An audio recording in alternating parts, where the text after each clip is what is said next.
Oke, we are live.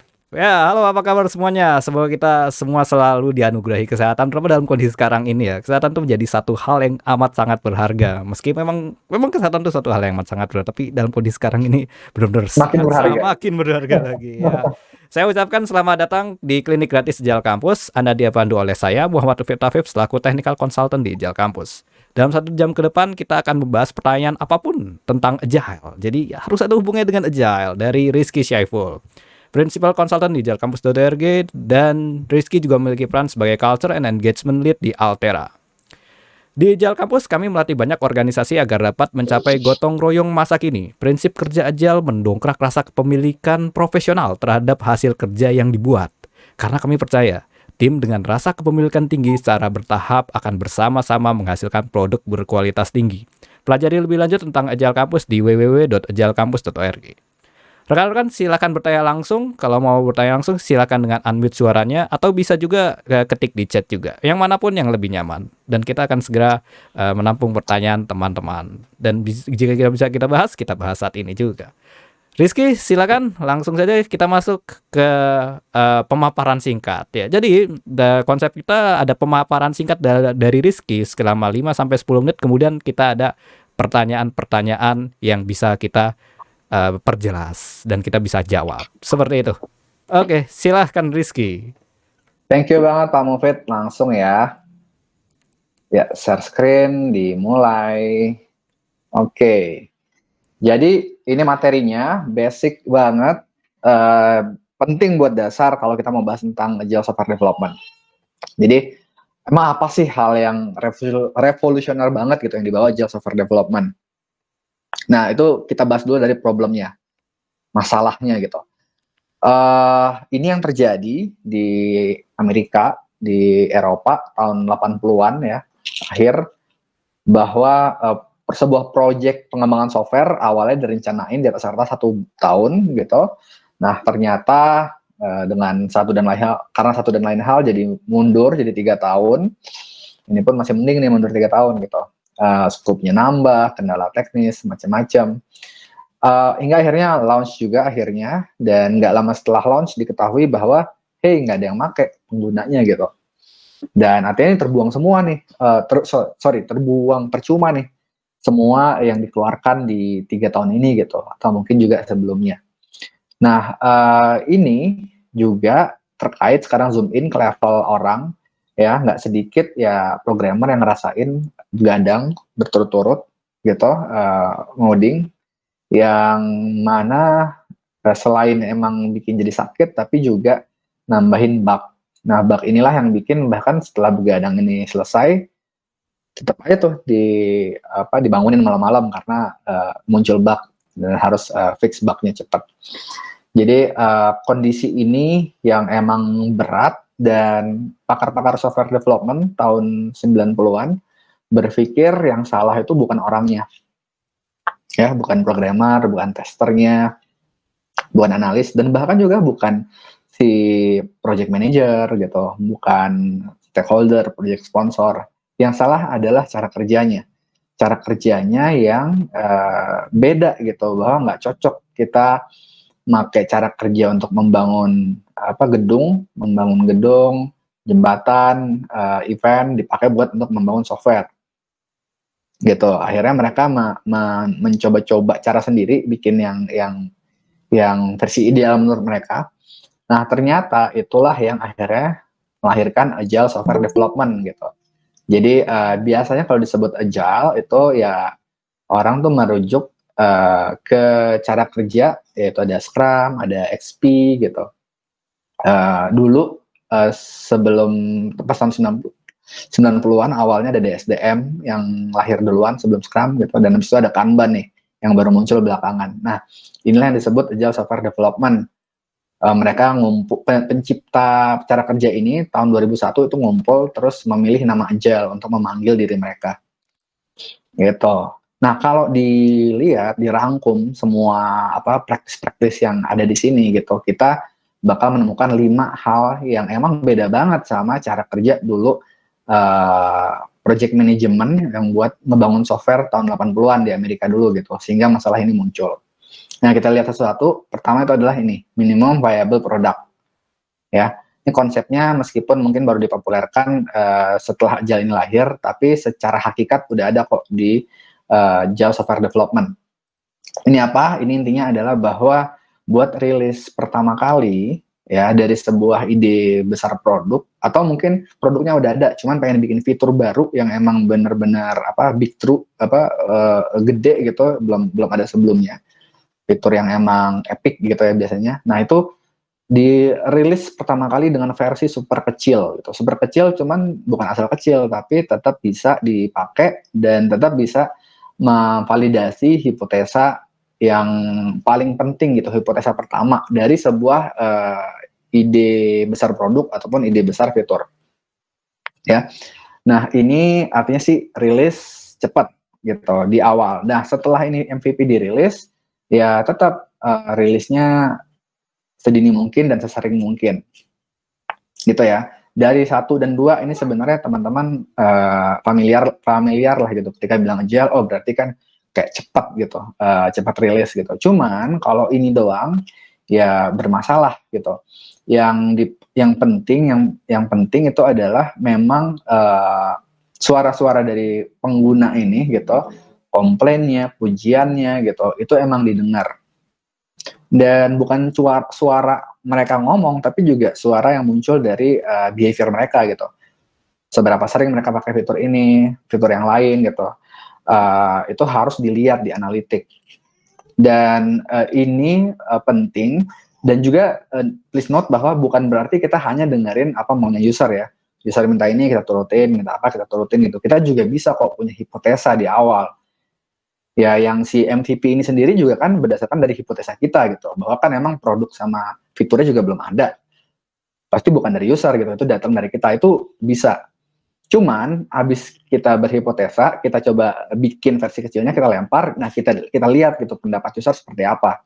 Gitu, dan pendapat-pendapat itulah yang jadi bahan kita untuk nyusun rencana berikutnya. Gitu ya. Jadi bukan sekedar kenceng ngerjainnya, tapi juga emang kita berorientasi sama user. Nah, dari 1, 2, dan 3 ini kita bisa dapat kesan bahwa Agile Software Development itu benar-benar bisnis banget nih gitu, ngebut gitu kan, terus dengerin user, maksimalin value buat user gitu. Nah, ini yang juga bahaya kalau berhenti di sini gitu. Maka di Agile Software Development, di cara kerja Scrum, XP itu bisa lihat kok ada aturan yang pada dasarnya itu bilang bahwa estimasinya developer itu bukan deadline. Gitu ya, estimasi ditangani sebagai sebuah estimasi gitu, diberlakukan sebagai estimasi. Ini 2 hal yang beda. Tapi timbul pertanyaan gitu kan, terus gimana ntar kita misalnya ngomong sama orang marketing, di link keluar gitu, kalau kita nggak ada estimasi. Pada akhirnya memang estimasi diperlukan dan itu dipakai buat kita berurusan sama pihak luar.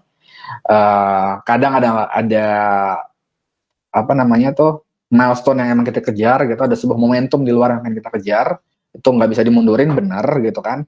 Nah, cuman cara yang kita supaya emang estimasi ini bisa dipakai buat ngatur gerakan kita ke pihak luar, itu adalah dengan ini tadi gitu, bahwa kita kan rilisnya kecil dan sering gitu ya. Dengan begitu developer jadi terbiasa untuk mengestimasi kerjaan-kerjaan dia yang emang kecil-kecil gitu. Beda sama dulu waktu di project management yang sebelumnya, kan ini kan plan-nya aja sendiri buat dikerjain 1 tahun gitu kan. Jadi dari awal emang udah gede. Nah, itu kenapa estimasi ya bisa diberlakukan sebagai estimasi, bukan deadline. Nah, terus terakhir yang kelima, ini TDD.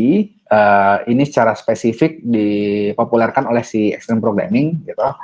Ini penting, kenapa? Karena software yang ini fleksibel gitu kan, terus bisa berubah di tengah arahnya, ngikutin hasil validasi dari user, itu peluangnya makin besar buat error gitu, atau buat secara arsitektur bermasalah.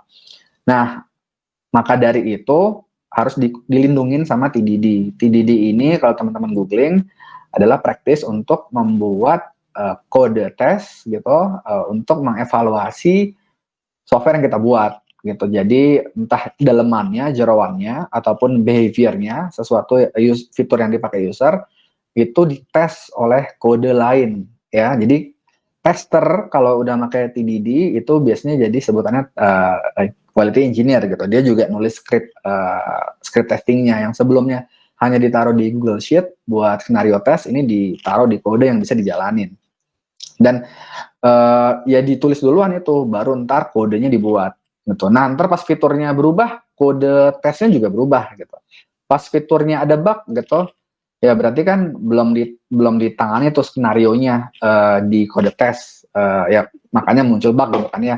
Nah artinya kode tesnya juga perlu diupdate. Jadi emang tumbuh berbarengan si kode softwarenya sama kode tes gitu. Nah jadi ini yang 5 hal paling revolusioner di sisi yang baru dari Agile Software Development yang dulu di zamannya 80-an, 70-an itu belum ada gitu. Dan dari sini kelihatan sih ya, teman-teman lihat ini bilang bahwa hey, Agile Software Development itu ninggalin project mindset gitu. Yang dulu ini kita menganggap sebuah inisiatif bikin software itu adalah sebuah project ya, ada endingnya, udah ada item-itemnya gitu, terus dikerjain. Nah, Agile Software Development bilang bahwa enggak, software itu produk yang harus di riset dan di develop gitu, R&D. Jadi emang harus ngetes, ngeliat gitu kan, terus dugaan kita di awal bisa banget salah gitu. Oh ternyata yang dibutuhkan user ini gitu. Dan user sendiri kalau ditanya juga nggak bisa jawab dia sebenarnya butuh apa gitu, maka butuh trial error gitu. Nah ini yang makanya mindsetnya kita bilang mindset produk bukan project gitu ya. Dan ini sebenarnya bisa teman-teman baca juga di 12 prinsip Agile Manifesto gitu. Teman-teman bisa googling Agile Manifesto. Di situ adalah tulisan yang disepakati oleh pendiri Agile Software Development nih, gitu, pencipta Scrum, XP, ada perwakilan DSDM juga, yang ngumpul tahun 2001 gitu. Menurut aku ini lebih mudah nih menghafalnya dan memahaminya gitu, si 5 poin ini. Nah, dan kalau kita lihat sebenarnya ya tadi kan bahwa poin 1 dan 2 ini bikin jadi kenceng ya. Poin yang nomor 3 ini bikin jadi fleksibel gitu, bisa berubah gitu kan. Nah poin keempat dan kelima ini bikin jadi bisa jalan jarak jauh gitu, nggak gampang jatuh, bisa bikin enduring. Inilah yang kalau teman-teman lihat kan sebenarnya sifat tangkas binatang gitulah ya, ya kelihatan dari 3 atas sifat ini gitu, bahwa dia geraknya cepat, bisa ganti arah dengan mudah, fleksibel, dan juga nggak mudah jatuh gitu. Sekian sih Fit, monggo. Iya, terima kasih banyak pemaparan dari Pak Rizky, ini luar biasa. Jadi kita bisa simpulkan di semua agile modern itu ada 5 poin tadi yang perlu kita benar-benar pahami gitu ya. Ya baik, rekan-rekan, saya sapa dulu rekan-rekan yang baru join sejak kita segue terakhir. Ada Ibu Yeni Safitri, selamat datang. Ada Pak Riki Hilmi Sudrajat, selamat datang. Dan ada Ibu Putri Rahma, selamat datang juga. Ya, jika ada pertanyaan silahkan langsung unmute aja atau bisa juga ditanyakan di chat yang ada di Google Hangout. Oke, Pak Rizky. Jadi kita coba kita sambil jadi ini sesinya saya ulangi lagi. Jadi ini sesi klinik gratis. Jadi silakan bagi rekan-rekan yang ini memiliki pertanyaan bisa langsung ditanyakan ya. Oke, Pak Rizky. Jadi kita coba membahas dari pertanyaan terakhir di sesi sebelumnya ya. Jadi ini agak cukup, memang ada sebuah, kita menyebutnya apa ya? Ada sebuah transisi pemikiran ya, atau pergeseran paradigma ya. Ya, jadi kalau di Agile itu kan sebenarnya agak sulit ya kita menyebut ada project manager gitu ya. Nah cuman nggak bisa dipungkiri ini kalau kita transisi dari sebuah project dengan metodologi yang konvensional ya pasti masih ada gitu ya. Ini masih ada project manager, harusnya udah paradigmanya sudah ke produk gitu ya. Nah, ini ada pertanyaan terakhir ini yang cukup menarik ini, yaitu uh, project manager sering ditagih deadline. Ya, jadi rata-rata memang kalau kita bikin proyek itu memang kita nggak developer jarang sekali hadir gitu ya. Mungkin yang hadir dalam dalam apa kita sebut dalam lelang atau bertemu klien atau apapun itu ya yang berhadapan langsung itu justru PM-nya ya. Jadi PM-nya lah yang lagi deadline padahal dia nggak ngerti lingkup proyeknya gitu. Jadi estimasi tadi kan disebut kita harus bisa ngasih estimasi, tapi estimasi yang dilakukan juga tidak akurat karena yang ngasih estimasinya bukan yang mengerjakan gitu ya. Jadi Iya. bagaimana ini kita menyikapi ini ya, Bung Rizky ya? Apa baiknya? Wah, klien Anda harus mengerti Agile. Kalau Anda tidak mengerti Agile, Anda tidak boleh bekerja dengan saya. Jadi pilih-pilih klien ya. Tapi Nyalahin ya klien. in ideal world. Ya, tapi bagaimana Bung Rizky menanggapi ini? Iya, faktanya kita butuh pegawai ya buat kita kasih gaji gitu. Nah, jadi tentu nggak bisa seenak kayak gitu ngomong. Cuma gini Pak Mufid, mau nanya nih teman-teman di sini, kalau yang dari pemaparan tadi itu ada pertanyaan nggak gitu? Soalnya jadi penting juga buat bahasan kita berikutnya. Ini Ya, aku share-in lagi, teman-teman misal ada pertanyaan monggo ya. ya, rekan-rekan jangan khawatir ya. Ini klinik gratis. Judulnya saja klinik gratis. Jadi memang kita interaktif. Oleh karena kita menggunakan Hangout ya. Nggak ada pertanyaan, ngerti semua. Oke, aman. Aman kayaknya ya. 3, 2, 1, nggak ada pertanyaan. Nah, kalau gitu berarti lanjut ke yang tadi, yang Pak Mufid angkat gitu, bahwa minggu lalu, di 2 minggu lalu, kita acaranya 2 mingguan. Itu terakhir ada yang nanya, kalau project manager kan sering tuh ditembak deadline, ini kira-kira berapa lama beres? Terus gimana gitu kan? Dia tahu kalau itu nggak akurat. Dan buat aku pikir sih pertanyaan itu high levelnya adalah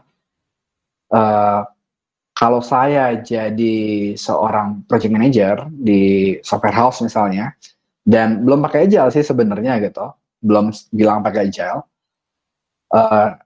Nah, buat apa nih saya belajar agile gitu? Kayak gimana saya bisa dapat manfaat dari agile software development ini? Gitu. Gimana penderitaan saya deh minimal penderitaan saya bisa berkurang. Gitu. Nah, itu pertanyaan gedenya sebenarnya, dan kita pikir bagus banget buat dibahas. Nggak cukup tuh kemarin di penghujung acara kita bahas, so kita pindahin ke sini.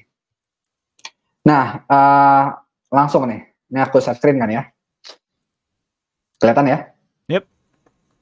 Nah, menurut aku ada 6 langkah yang bisa dilakuin gitu kalau teman-teman ingin memaksimalkan pengetahuan teman-teman tentang agile software development gitu buat kondisi real di lapangan, yang bahkan hubungannya klien vendor gitu.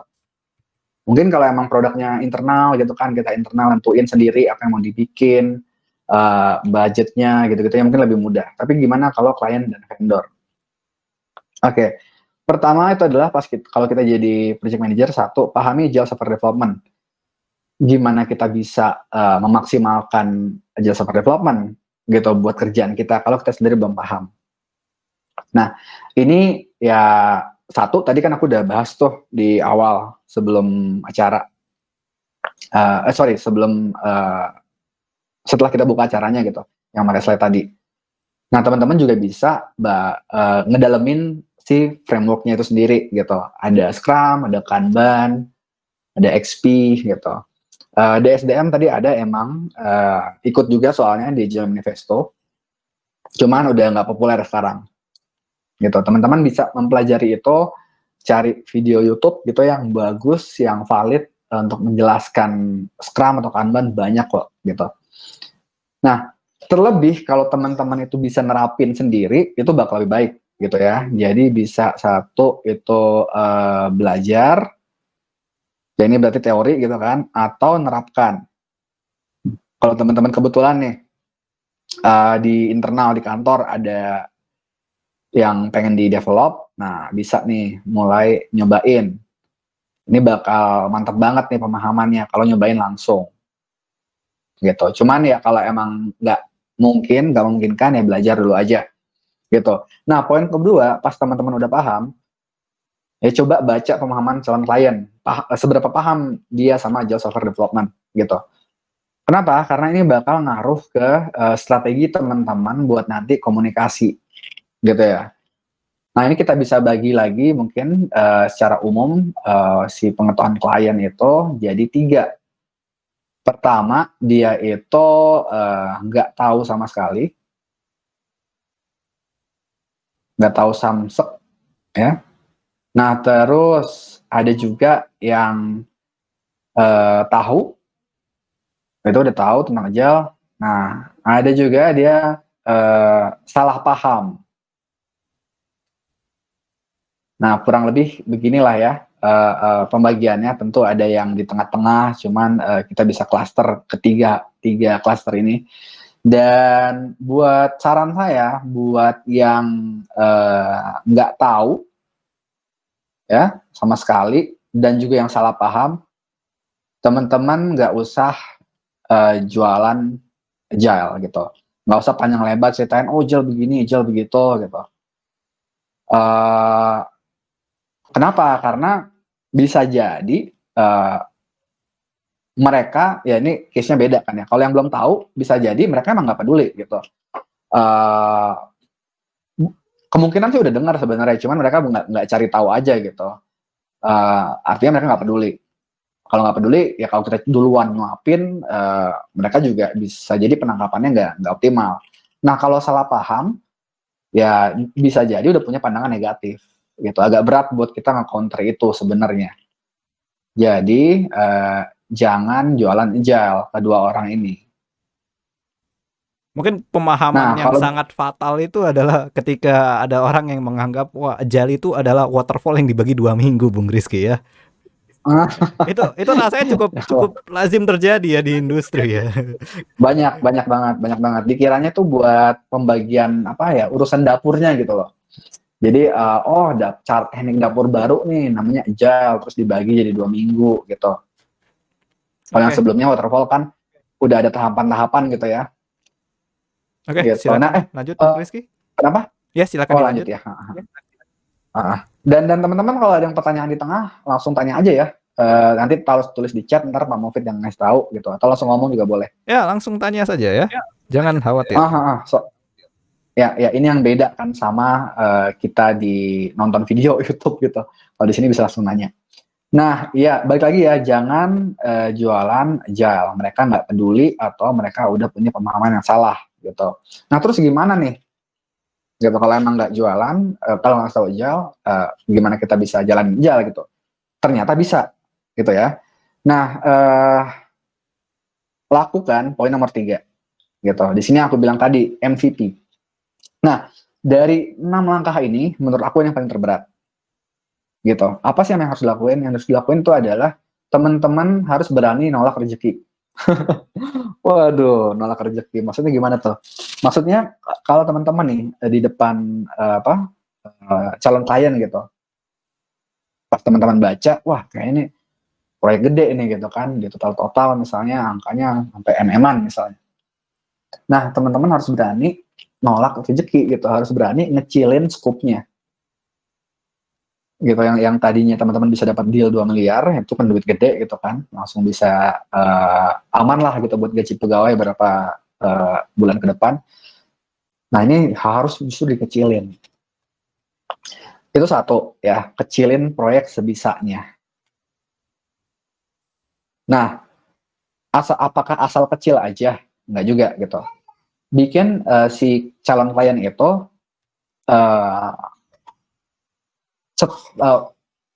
sepakat gitu bahwa setelah proyeknya selesai, setelah serah terima, itu adalah mereka bakal segera rilis software itu.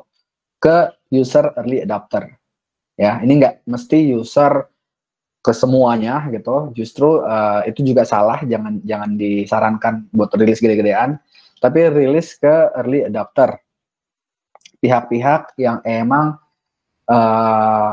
tertarik duluan gitu sama si visi produk tersebut gitu, dan emang mau make. Itu kalau konteksnya produknya buat dilempar ke publik ya.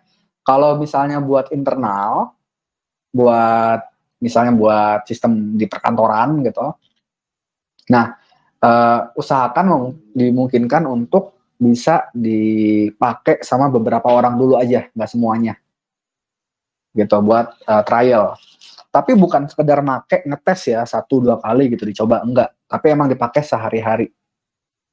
Kadang beberapa fitur itu nggak bisa langsung tahu value-nya gitu, harus nunggu sebulan misalnya gitu kan. Kalau di kantor kan ada time frame bulanan gitu. Dan buat yang dipakai di B2C, di user secara umum juga kadang-kadang emang butuh beberapa kali make baru ngerasain value-nya. Ya, maaf Ul, ini ada rekan yang baru bergabung dan namanya Ya. Sure Studio. Saya tidak tahu menyapanya ini Bapak atau Ibu. Ya, selamat datang. Selamat datang. Ya, jika ada pertanyaan, silakan langsung ditanyakan aja ya. Silakan unmute aja. Oke, silakan dilanjutkan Ipul. Thank you. Nah, jadi balik lagi ya, ini yang MVP gitu, bikin buat scope-nya itu sekecil mungkin, dan bikin klien tahu setelah itu beres, itu bakal langsung dipakai. Kalau bisa dipakai sama early adopter gitu, bukan semua calon user. Nah, ini nanti bakal kita bahas, tapi kita skip dulu, lanjut ke poin nomor 4. Setelah scope-nya itu udah deal gitu kan, apa yang emang pengen dibikin, tentu next-nya kan didetailkan ya, sehingga kita bisa tahu, bisa ngitung-ngitung butuh berapa orang gitu, terus secara teknis memungkinkan atau enggak. Nah, ini didetailkan dengan baik ya, detailkan dengan bener-bener detail gitu. Kalau bisa sampai dibikin prototype, bikin. Nah, kenapa? Karena toh scope-nya juga udah kecil gitu. Ini yang kalau dulu kita sebelum ngecilin scope, bener-bener dipepetin gitu kan, itu susah. Tapi karena scope-nya udah kecil, jadi lebih memungkinkan buat didetailkan. Dan detailkannya ini bareng-bareng ya sama klien gitu. Jangan kita dikasih tugas buat ngedetailin, oh ya udah kita aja ngedetailin, diem gitu, ntar baru datang ke klien atau udah detail. Itu juga kemungkinan bisa banyak perubahan. Nah, kalau bareng-bareng terlibat dengan klien ngedetailinnya, itu bakal lebih baik ya, apalagi kalau juga bareng calon pengguna. Jadi kita udah nyentuh, udah deketin calon pengguna, orang-orang yang nanti kira-kira bakal pakai software kita gitu. Dan ngeliat juga tuh si prototype yang kita bikin itu. Bung gitu. Rizky, kita berhenti sejenak Bung Rizky. Jadi tadi kita pertanyaannya adalah PM itu sering ditagih deadline, padahal dia nggak ngerti lingkup proyeknya, harus ngejawab apa, dan terlihatnya ini cara menjawabnya tidak sederhana ya, karena memang kalau ekspektasinya adalah agile, maka kita juga harus menjawabnya secara agile juga. Oleh karenanya Bung Rizky tadi menyebutkan di poin nomor 2, kita harus mengetahui dulu bagaimana pemahaman agile dari klien kita atau vendor kita tersebut. Jadi bisa dikatakan mungkin kalau sebenarnya yang paling penting adalah bagaimana kita menyamakan ekspektasinya. Benar begitu ya Bung Rizky ya. Maksudnya kalau memang ini adalah project yang memang ini project waterfall, ya jangan dibilang ini adalah project agile, dan jangan juga sebaliknya. Kalau misalnya Anda mengerjakan project yang waterfall kemudian Anda mengatakan agile, ya itu juga tidak ekspektasinya tidak sama. Begitu ya Bung Rizky ya. Ya, itu poin penting gitu kan, meluruskan ekspektasi. Tapi di cerita yang saya angkat ini, Pak Mufid, itu bahwa kita bisa loh deal-dealan sama sama klien gitu kan, dengan kontrak yang emang di sini kan kelihatan nih kontraknya kan, oh kita lihat skupnya apa aja di list gitu, terus requirement didetailkan gitu kan. Nah terus kita kita lock gitu kan ya di sebuah kontrak. Nah kita bisa jalan start dengan kayak gitu, tapi justru itu align banget sama cara kerja agile gitu. Dan in the end juga ntar happy ending di akhir. Kalau dari pertanyaan Pak Bayu kemarin bahwa oh ini project manager ditembak apa namanya requirement. Nah itu nggak bakal kejadian tuh kalau nanti udah kontraknya kontrak agile di akhir ini nih. Oke, boleh lanjutkan lagi, Gitu. Paul. Ini kayak menarik sekali nih. Mm-mm. Ya, ini jadi kayak apa namanya intronya kepanjangan. Jadi di kontrak agile ini nanti bakal apa namanya masalah derita dari project manager itu bakal hilang di sini kalau kita udah kontrak agile. Cuman masalahnya buat dapat kontrak agile tuh nggak mudah. Gitu. Nah inilah yang menurut aku bisa membantu supaya kita dapat kontrak agile. Nanti paham kenapanya. Oke lanjut lagi ya. Nah di sini tadi MVP ini kita dapatin scope-nya. Nah terus scope-nya itu didetailkan dengan detail banget gitu. Nah setelah itu ya udah proyeknya dikerjain gitu kan. Setelah udah deal dapat bikin kontrak. Nah ini lagi tadi nih balik lagi. Apakah ngerjainnya waterfall gitu? Ya enggak juga sih gitu. Karena kalau emang ngerjain waterfall, kita ya nggak iteratif gitu. Waterfall kan emang udah ada stepnya dari atas ke bawah gitu, udah jelas analisis, terus ngerjain gitu kan building. Nah habis itu ntar testing gitu. Ini udah satu arah gitu sama kayak air terjun. Nah di sini kita tetap bisa nerapin gaya kayak Scrum gitu bahwa sedikit-sedikit kita bikin dan kita kejar buat dia working software dari awal gitu.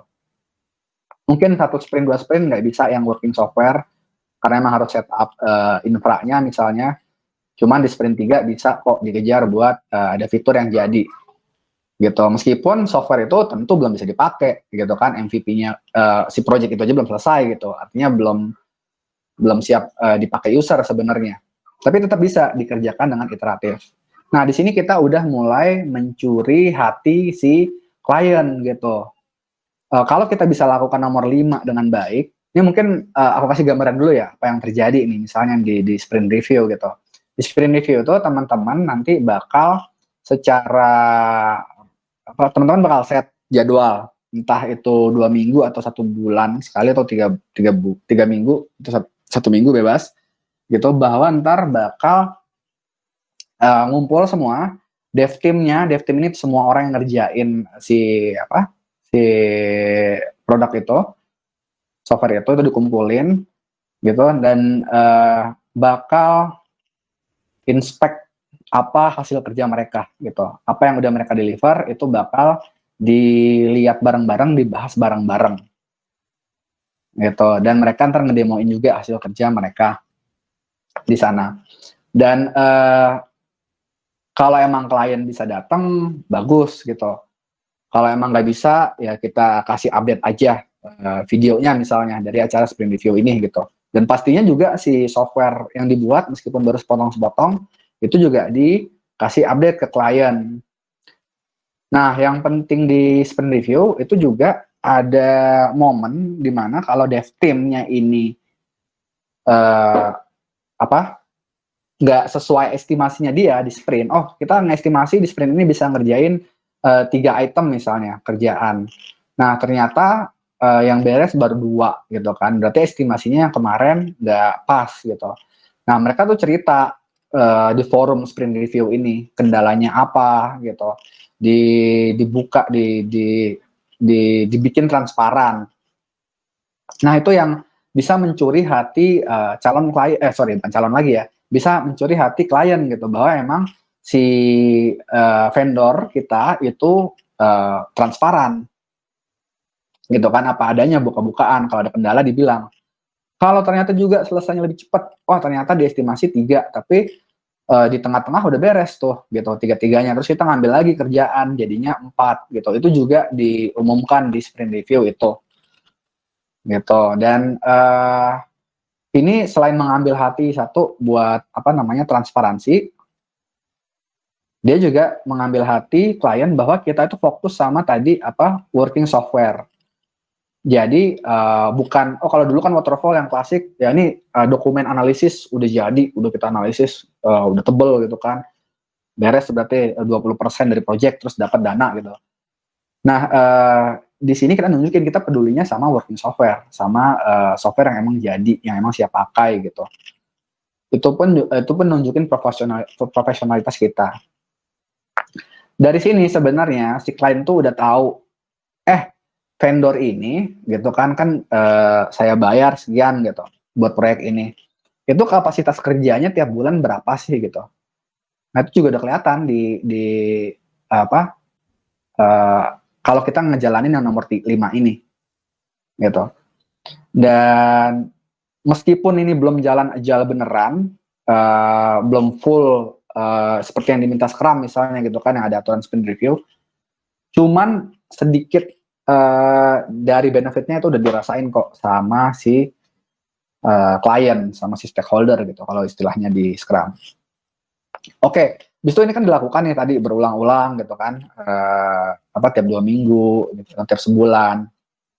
Dan tentunya teman-teman juga ya biasalah kalau project manager udah jago, udah ahli, jangan lupa ya kasih buffer gitu. Jangan wah dev team bilang dengan requirement yang didetailkan di poin 4 ini bisa beres misalnya 10 sprint gitu. Nah, jangan lupa dikasih buffer tetap. Intinya lakukan aja yang teman-teman perlu lakukan sebagai project manager, yang biasa teman-teman lakukan itu jangan ditinggalin. Cuman coba terapin yang iteratif ini, gitu ya. Jadi ngerjain ngasih result yang emang software yang bisa dilihat gitu kan, meskipun belum bisa dipakai tiap 2 minggu, itu sebulan, gitu. Nah, pas itu beres, semua kerjaan yang disepakati udah jadi, gitu udah bisa serah terima, tawarkan kontrak agile. Gitu. Nah, kontrak agile ini apa? Ini adalah kalau kalau dirangkum jadi satu kalimat yang sederhana, mungkin bisa dibilang itu adalah pay per sprint.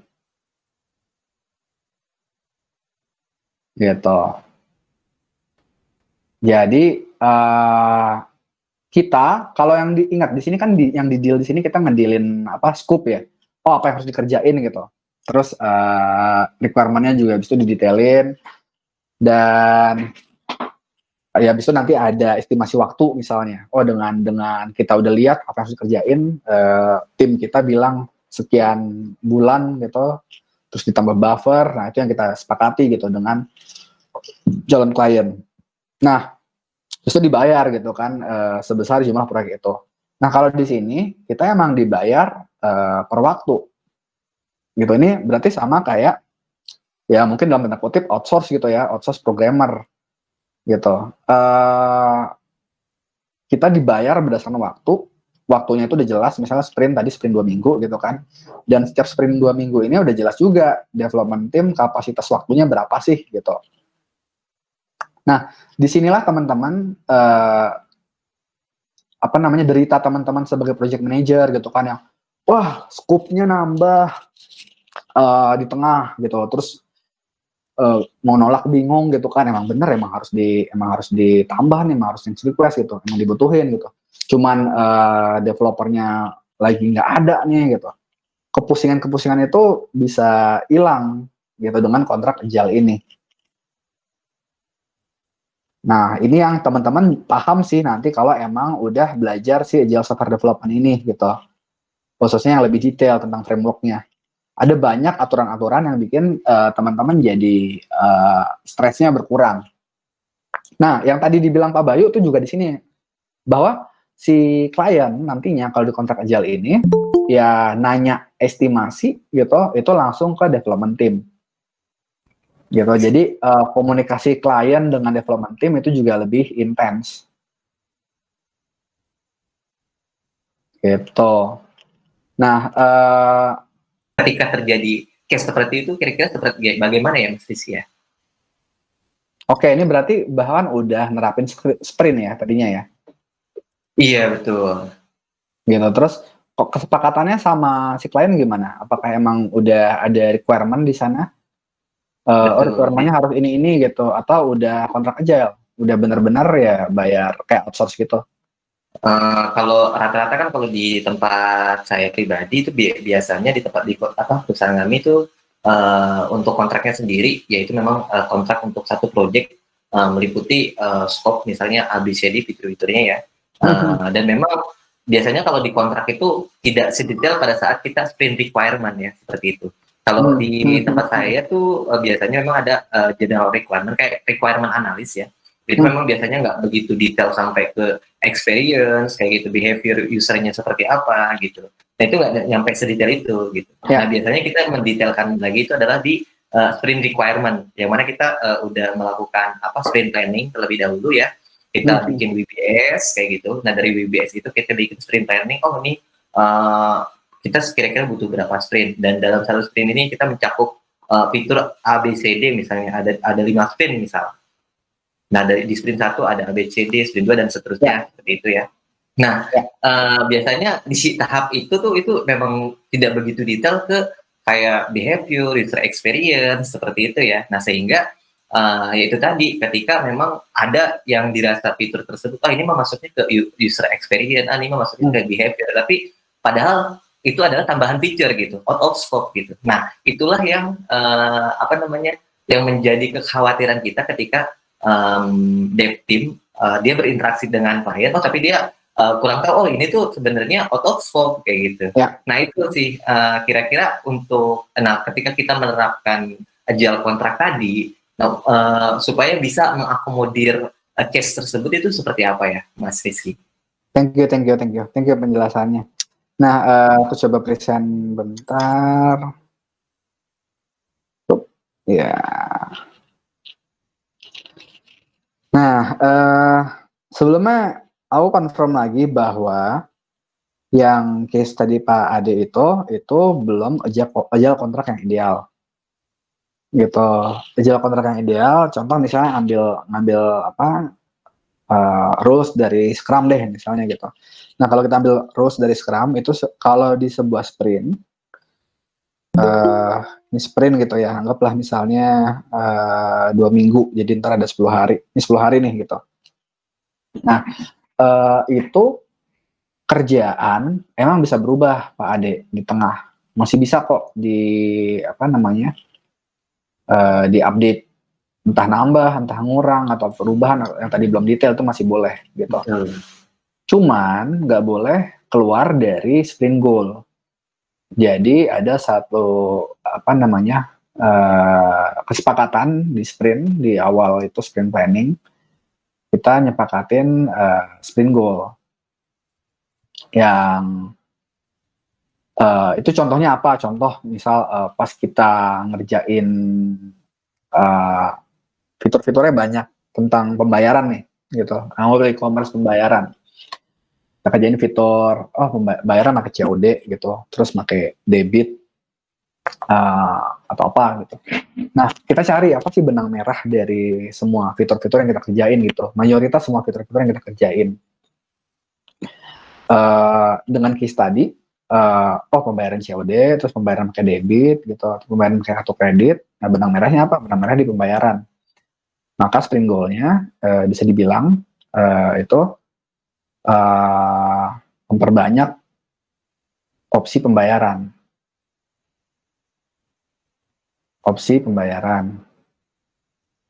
Nah, kalau kita ada perubahan yang di luar tentang pembayaran, itu langsung melanggar sprint goal. Gitu. Nah, kalau masih di konteks pembayaran, itu masih boleh buat berubah. Nah, cuman tetap kan, kalau yang tadi case-nya Pak Ade bilang, kalau development team-nya juga nggak open, nggak berani buat nolak. Soalnya anggaplah dari sisi klien, minta malah ditambahin nih pembayarannya opsinya gitu, tapi yang sebelumnya disepakatin nggak dikurangin gitu.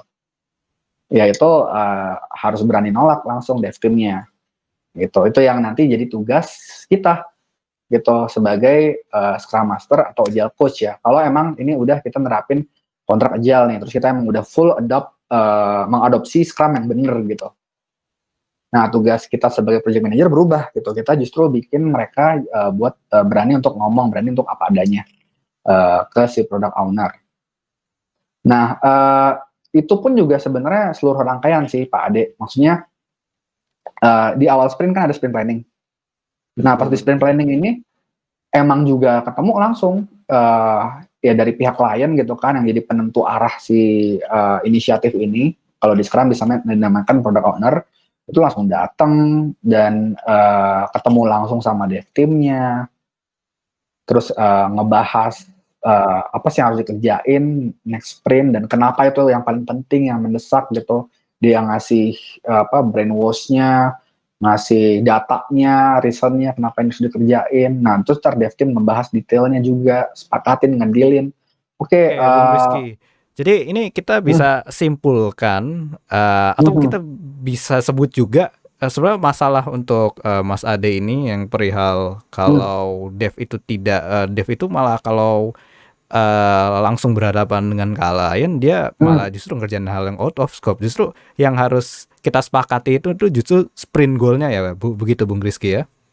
Jadi kita harus menentukan sprint goal-nya sehingga kita acuannya itu dari situ begitu ya. Iya, tapi nggak cukup juga Pak Mufid, karena kalau dari aturan Scrum juga masih bisa berubah nih item kerjaan, biasa disebutnya kan sprint backlog. Gitu. Jadi memang ya karena memang Scrum bisa juga fleksibel itu gitu, berubah di tengah item pekerjaannya, maka dev team-nya juga emang harus bisa berani gitu buat cerita kapasitasnya. Oke lah misalnya nih nambah opsi pembayaran, cuman yang lain jadi dikeluarin ya, nih yang belum dikerjain gitu. Harus berani buat ngomong kayak gitu. Oke. Karena mungkin kalau untuk mempertegas lagi kalau di specifically kalau di Scrum itu memang yang mengerjakan itu bukan yang mengerjakan, yang mengestimasi adalah yang mengerjakan dalam tanda kutip dev team-nya gitu ya. Jadi betul. Jadi bukan yang memberi pekerjaannya yang mengestimasi gitu ya. Memberi pekerjaan, balik lagi kan kalau kita biasa project manager yang dulu gitu sebelum kita pakai Agile, yang memberi pekerjaan dev team project manager gitu kan ya. Oke. Gimana Mas Ade, dari pemaparan ini ada yang ingin ditanyakan lagi? Iya. Bener sih yang yang udah cukup jelas ya yang dari Mas Rizky itu terkait dari sprint goal ya. Cuman kalau dari aku ini sprint goal ini kan kayak mungkin karena bahasanya goals ya, namanya goals itu kan mungkin secara deliverable itu kita bisa memang secara detail nih ya, secara detail bisa lebih ringkas, bisa juga lebih luas seperti itu. Nah, biasanya yang yang kita worry gitu ya ketika sprint goal-nya A gitu, kayak tadi ya misalnya memperbanyak opsi pembayaran gitu. Nah sebenarnya kita udah didetailin nih opsi pembayarannya cuma ada misalnya virtual account sama m-banking misal seperti itu ya untuk payment-nya. Meskipun di situ kita ada opsi lain di luar virtual account sama m-banking, contoh misalnya ternyata ada COD kayak gitu. Nah, sedangkan itu secara pengerjaan itu kan mungkin bakal beda nih yang bakal kita buat gitu. Oh, ada opsi yang ketiga nih. Nah, sehingga itu kan pasti akan berpengaruh sama namanya waktu ya, timeline kita. Betul. Seperti itu. Cuman kalau secara scope itu masih termasuk berarti seperti itu ya, Mas Rizky ya? Ya, ini yang memang jadi dilema. Maksudnya kalau Pak Ade langsung mapping ke kondisi Pak Ade sekarang, ini belum bisa jalan.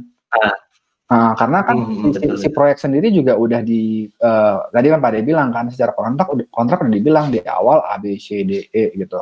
Itu udah dibungkus gitu kan ya. Betul. Nah, kalau ini mau jalan di kontrak Agile itu kita nggak ngunci ini si A, B, C, D, E gitu. Requirement bisa berubah. oh ternyata di tengah-tengah dipahami bahwa COD itu penting gitu kan, terus dimasukin nih COD baru nih gitu. Nah, ntar kan kalau dia dimasukin ditanya dia mau masuk di mana, urgent nggak? Kalau urgent berarti taruh di atas gitu kan. Nah, kalau nggak taruh di bawah gitu. Yang lain jadi berkorban ke bawah gitu. Dan ini bakal berubah terus nih antrian kerjaan yang belum beres. Mungkin yang dikhawatirkan justru itu Bung Rizky. Karena berubah terus jadi nggak selesai-selesai Bung Rizky. Nah, itu betul. Khawatir karena memang deal sama kliennya udah jelas, oh di project ini gitu kan ya. Terus dapat dana sekian, startnya sekian. Mungkin justru dibalikin ke yang tadi Rizky sudah sebutkan itu ya. Jadi bahwa kita kontraknya itu bukan scope kerjaan tapi berapa sprint begitu ya. Jadi kalaupun lebih lama ya sprintnya berarti lebih lama lagi begitu ya Bung Rizky ya. Ya itu yang baru bisa terjadi pas udah terpenuhi nih yang nomor 6 gitu. Maka dari itu saran saya, ini berarti buat next project ya, yang emang belum deal, belum dibungkus gitu. Kuatin banget nih di poin nomor 3, 4 sama 5 gitu. Jadi kecil aja dibikin seminim mungkin. Yang tadinya gede disunat-sunat gitu. Oh, e-commerce fitur apa sih yang beda bikin beda sama e-commerce lain gitu, saingan gitu. Udah itu aja yang dibikin gitu. Yang lain bilang ntar aja Pak, kita rilis ini dulu terus kita lihat nih beneran bermanfaat atau enggak gitu. Nah, pas itu udah disepakatin, bener-bener detailin banget. Ini kan kalau kita detailin banget. Rizky, jadi kita bisa kembali lagi ini bahwa memang ada perubahan paradigma yang harus dilakukan gitu ya. Jadi maksudnya ini kita nggak bisa serta-merta kita langsung harus ada goalnya segala macam. Memang ada hal-hal ya tambahan yang harus kita lakukan begitu ya. Benar. Nah itu memang yang jadi problem kan, bahwa kita cobain nerapin agile software development, tapi secara kontrak nggak bisa gitu. Secara kontrak banyak banget melanggar aturan di Scrum, misalnya atau aturan di Kanban gitu. Jadi tapi lagi-lagi dilemanya kita buat ngedeal kontrak agile, coba deh teman-teman pahamin. Bayangin kalau jadi si klien gitu.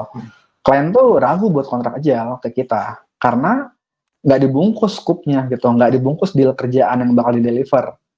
Ini sama kayak bisa dibilang sama kayak nge-hire orang gitu kan. Minta 20 sprint tapi gak ada yang selesai gitu ya.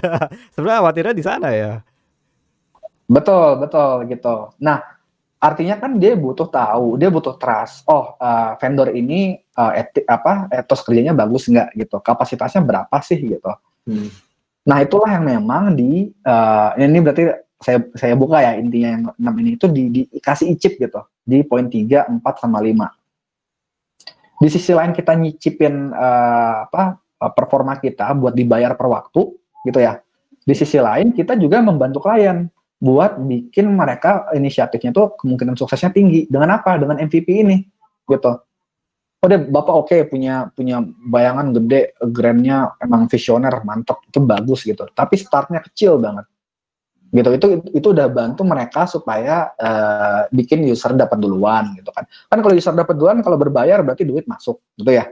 Kalau misalnya nggak berbayar nggak apa-apa, cuman kan mereka bisa ngasih report itu gitu ke investor misalnya, atau ke yang di atasnya lagi gitu kan. Jadi kita udah membantu mereka banget dengan ngecilin ini lagi. Dan emang ini nih yang paling berat nih. Ini bisa jadi bahasan tersendiri buat Bung Rizky. teknik. Ini kita seperti biasa ini ya. Semakin malam semakin ke penghujung acara itu semakin menarik sekali bahasanya gitu ya. Dan sayang benar sekali. Dan sayang sekali kita juga sudah hampir selesai karena kita hanya 1 jam di sini. Ya, mungkin saya kasih saya akan kembalikan ke Mas Ade lagi. Mungkin ada saya cukup memahami bahwa ini bahasanya sangat menarik dan memang banyak hal mungkin yang nggak dibahas. Tapi mungkin dari Mas Ade mungkin kita akan melanjutkan pembahasan ini di pertemuan selanjutnya. Tapi mungkin sebelum kita akhiri, apa nih yang menjanggal dari Mas Ade untuk kita bahas nih di pertemuan selanjutnya? Mungkin gimana nih Mas Ade setelah mendengar pemaparan Ibu lagi? Iya benar sih yang apa namanya Mas Rizky tadi paparkan ya untuk poin nomor 3 ini memang apa namanya cukup banyak ya kalau misalnya kayak kita apa namanya detailkan lagi mungkin jawaban yang apa yang benar-benar bisa apa namanya menjawab secara tuntas tadi itu ada di poin nomor 3 sih memang gitu. Saya juga mengharapkan poin nomor 3 ini bisa diulas lebih dalam lagi ya karena memang apa namanya masih banyak mungkin ya nggak cuma saya aja gitu ya di apa di tempat lain juga terkait skop ini jadi hal yang cukup tricky ya maksudnya jadi hal yang cukup apa ya satu apa ya kayak isu gitu lah jadi di bagian mana pasti isunya masuknya ke skop lagi ke timeline lagi pasti ke situ-situ lagi karena itu apa namanya bagian apa partikel-partikel dari item yang mau kita kerjakan kan seperti itu ya gitu mulai dari secara apa dilihat secara general spesifikasi besarannya sampai ke detail-detailnya nah itu yang kadang memang bikin apa namanya baik dari kita atau apa dari PM dari dev team ataupun dari kliennya nah itu terkadang sering banget ya itu pasti ada kayak negosiasi di situ oh ternyata kemarin mintanya gini waktu itu mintanya gini gitu oh maksudnya dulu gini ya jadi banyak apa namanya ya itu tadi ya mungkin karena kalau misalnya kita sudah mencoba untuk menerapkan kontrak agile ini bisa jadi jawaban gitu. Cuman kontrak agile itu kita balik lagi bagaimana kita mengatur skop di kontrak agile. Menurut aku itu bisa jadi apa topik selanjutnya ya gimana untuk lebih detail lagi. Terima kasih banyak Mas Ade. Ya, jadi memang ini sangat menarik. Thank you. Ya, ini kontrak agile, kita membahas scope, bagaimana meyakinkan orang lain bahwa MVP yang akan kita kerjakan memang terdeliver dan bagaimana kita menjanjikan bahwa kalau kita janji kita 20 sprint memang ada hal yang dikerjakan dan ada working software. Memang ini satu hal yang cukup dilematis terutama ketika kita memang sudah terbiasa dalam lingkungan yang waterfall ya, yang dimana dijamin wah sudah pasti ada nih hasilnya dalam sekian bulan begitu ya. Oke. Ya, terima kasih banyak Mas Ade atas pertanyaan dan diskusinya, ini sangat menarik. Dan kita sudah berada di akhir acara. Ya, kita sudah berada di akhir acara. Jadi saya mengulang kembali tentang format acara kita. Jadi acara kita itu adalah di minggu pertama dan minggu ketiga di setiap bulannya. Jadi kita tiap bulan pasti 2 kali sih kita ada klinik gratis dan berarti di selanjutnya itu di tanggal 2 benar Bung Rizky atau tanggal 3 ya? Oke. Betul. Jadi sambil beres-beres tahun baruan ya, kita membahas masa depan. Ya, tapi berhubung kita ini online ya, jadi rekan-rekan jangan khawatir. Rekan-rekan mungkin tahun baruan, meskipun direkomendasikan di rumah aja gitu ya. Kalau ada rekan-rekan ada acara juga, rekan-rekan juga bisa langsung bergabung karena ini menggunakan Google Hangout. Jadi bisa di mana saja selama internetnya cukup oke. Ya, oke. Dan bagi rekan-rekan yang mendengarkan acara ini lewat YouTube, rekan-rekan bisa bergabung di link yang ada di YouTube description ini. Jadi rekan-rekan cukup mendaftar dan kita akan berikan link untuk bergabung ke Google Hangout-nya ya. Karena kalau nggak gitu nanti yang join itu spam doang ya gitu ya. Jadi makanya kita join dulu ke mailing di newsletter kita, nanti kita akan berikan linknya. Oke, kalau begitu terima kasih banyak rekan-rekan semuanya. Ini Mas Kopi, halo. Yep. Mas Kopi. Ini terima kasih. Untuk sesi berikutnya biasanya di-share di mana atau kita perlu registrasi dulu lagi atau gimana ya? Tidak usah, nanti di nanti kita akan ngasih tahu di newsletter kita. Nanti kita email gitu ya. Kalau udah berlangganan udah nanti ada. Mantap. Siap, thank you. Oke. Mungkin setelah ini kita kalau mau masih ada diskusi juga bisa. Nanti saya tutup dulu streamnya, saya tutup dulu. Mungkin kita bisa 5-10 menit kalau masih mau diskusi. Oke. Baik. Terima kasih banyak rekan-rekan. Saya Muhammad Ufait Afif sebagai host pamit undur diri. Terima kasih banyak. Sampai jumpa pada klinik gratis selanjutnya. Terima kasih.